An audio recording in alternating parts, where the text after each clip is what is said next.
The quiet artist and the wall of spirit. The hallways of Horizon Heights were always loud. Students shouted, lockers slammed, and the air felt heavy with the pressure to be the best. In the middle of the storm stood Kell. He was a quiet boy who felt like a ghost in a world of giants.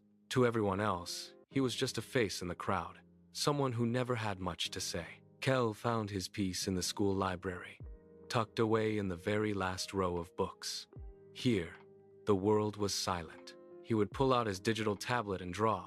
He didn't draw people or buildings, he drew feelings. He drew the way the wind felt on a cold morning, and the way a heartbeat sounded when you were afraid. One afternoon, someone was watching. Maya, the president of the student council, was looking for a lost book when she saw the glow of Kell's screen. Maya was known for her loud voice and her perfect grades, but inside, she often felt like she was running a race that had no finish line. She stopped and stared at the swirling colors on Kell's tablet. Maya walked over and sat down. Kell tried to hide his screen, his face turning red. "Don't," Maya said softly. "That is the most beautiful thing I have ever seen. It looks like a hope." Kell looked up, surprised. No one had ever looked at his art before.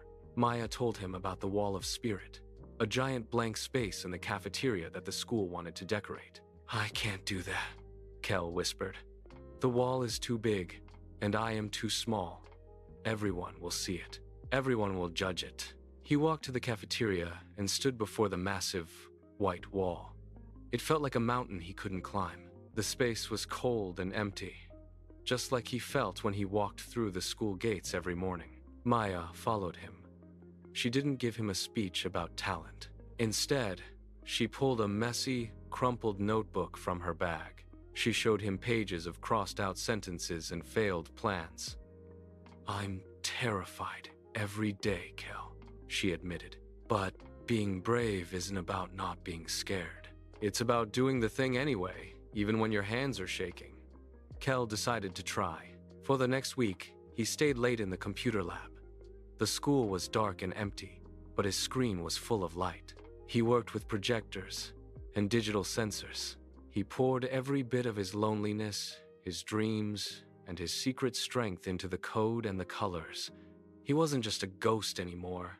He was a creator. On the day of the big reveal, the entire school gathered in the cafeteria. The lights went out, and a heavy silence fell over the room. Kell stood in the corner, his thumb hovering over the enter key on his remote. His heart was drumming against his ribs. He looked at Maya, who gave him a small, encouraging nod from the front row.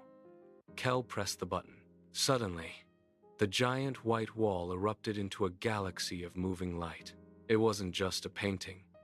It was an interactive mural. As students moved, the colors shifted and danced.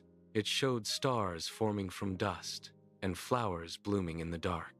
The Wall of Spirit was finally alive, reflecting the hidden beauty of everyone in the room. The cafeteria broke into cheers. Students who had never spoken to Kell came over to shake his hand. He realized then that he didn't need to be loud to be heard. He just needed to be himself. Maya walked over and smiled. "You see," she said, "the world wasn't ignoring you, Kell. It was just waiting for you to show them the way."